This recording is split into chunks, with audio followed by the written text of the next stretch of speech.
ataoko izay rehetra ifalianao, na de tsy kikely tsy namianao za. Ataoko izay rehetra mbabo mifonao, kitakita lava fora mazoza. Azady ifatokisanao no ilaiko matoky, fizaho tsy agnary anao zegny zaho aty mankafy. Ifatokisanao no ilaiko, nefa zegninao sy mbainy hafa zaho aty mankafy. Amboaro tsara ny fijerinao, fa ny fatokisanao no itiavako anao.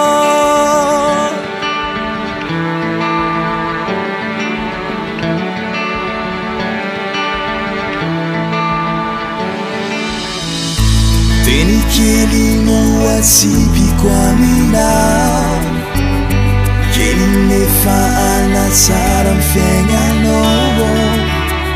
Nateo sambatra tokove anao, ataovy tsara ny fomba fijerinao.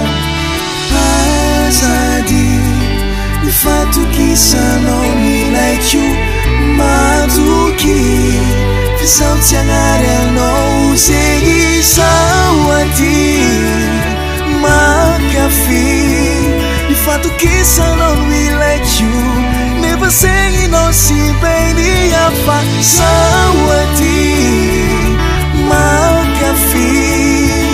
Amboaro tsara ny fijerinao, fa ny fatokisanao no itiavako anao.